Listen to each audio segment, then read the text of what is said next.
Kita memasuki masa Prapaskah. 40 hari kita pun melakukan pantang dan puasa. Bacaan Injil hari ini mengingatkan kita bahwa apa yang kita jalani itu pun juga sudah dijalani oleh Yesus. Bahkan Yesus disebut sebagai Musa dan juga Elia yang baru. Karena Musa juga melakukan hal yang sama.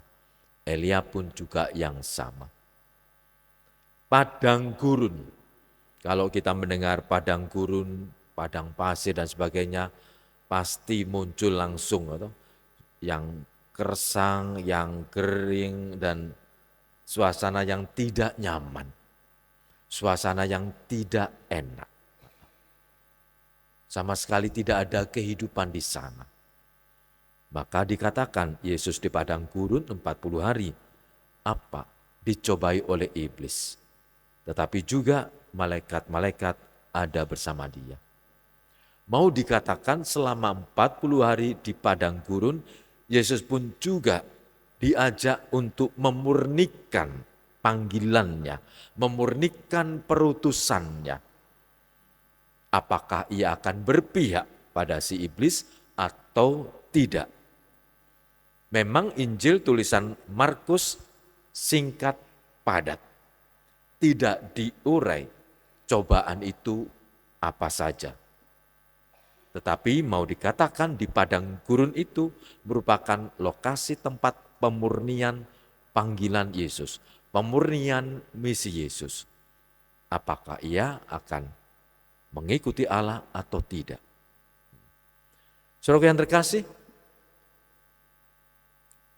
orang perlu disadarkan, orang perlu dimurnikan, orang perlu diluruskan. Dan terkadang seringkali bahkan melalui situasi semacam itu. Kering, gersang, sepi.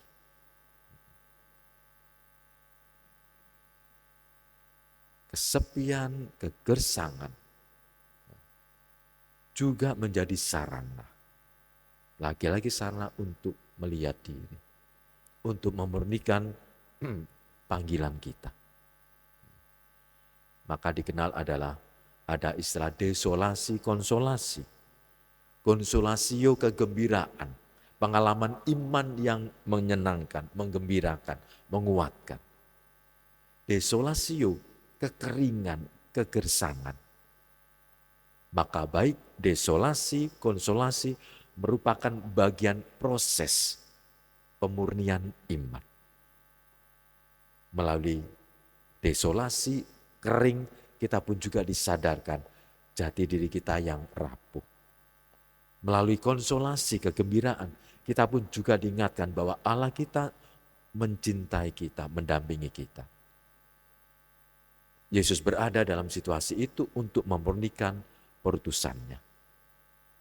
Saudara yang terkasih, hal yang berikut yang disampaikan oleh tulisan Injil Markus adalah bagaimana Yesus mewartakan misinya. Yaitu tentang apa? Kerajaan Allah. Atau kerajaan surga. Dan senantiasa digandengkan dengan bertobatlah dan percayalah kepada Injil. Apa gandengannya? Kerajaan Allah, bertobatlah, percaya pada Injil. Kerajaan Allah diterima oleh mereka-mereka yang mau berani memproses diri dalam pertobatan. Mengapa? Ketika orang bertobat, ia pun juga mau mengatakan, aku percaya pada Injil. Injil bicara tentang siapa? Yaitu tentang Tuhan Yesus. Tidak yang lain.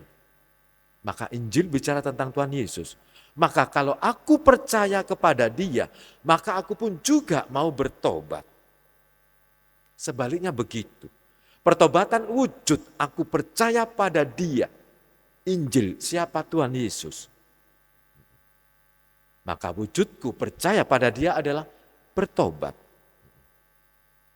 Inilah para saudara yang terkasih, Kerajaan Allah diterima oleh mereka-mereka, diberikan kepada mereka-mereka yang mau bertobat. Maka seringkali Yesus menggunakan anak kecil. Jika engkau tidak seperti anak kecil, engkau tidak akan masuk kerajaan surga. Bukan berarti Yesus meminta kita menjadi seperti anak kecil, tidak. Tapi sikap seorang anak kecil yang percaya dan menyandarkan hidup seutuhnya kepada Bapaknya, itulah. Maka dengan demikian para saudara yang terkasih, masa prapaskah, masa pantang puasa mengajak kita juga untuk memperbaiki diri. Seringkali kita dalam sakramen tobat saya selalu mengingatkan, Tuhan meminta pertobatan, maka sakramen tobat, rumusannya adalah sakramen tobat.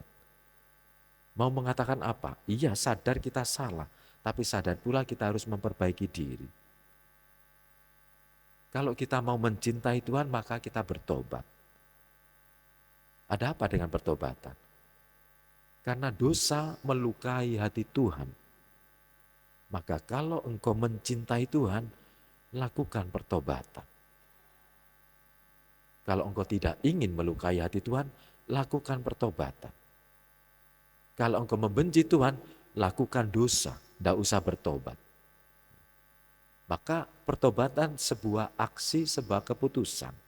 Bukan hanya penyesalan, betul diawali dengan rasa sesal. Tapi tidak cukup itu atau rencana, tidak. Pertobatan adalah sebuah aksi.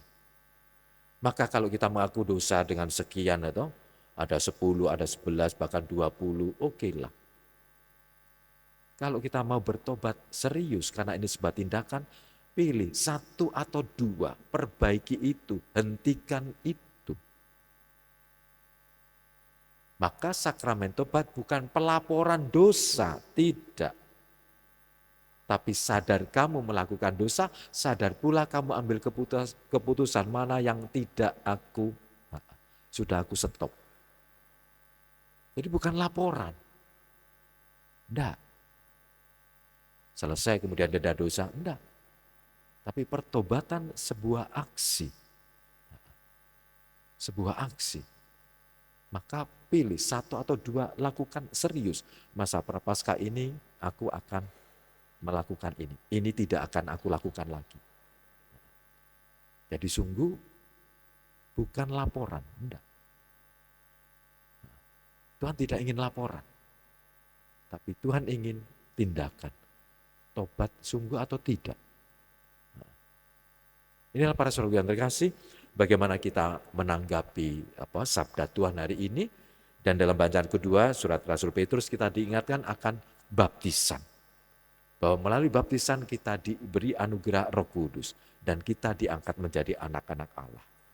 Maka sebagai anak-anak Allah kita pun juga dipanggil untuk senantiasa mau dan bersedia bertobat. Karena pertobatan merupakan wujud cinta kita kepada Yesus yang tidak lain tidak bukan adalah Injil itu sendiri. Saatnya telah genap, kerajaan Allah sudah dekat, bertobatlah dan percayalah kepada Injil.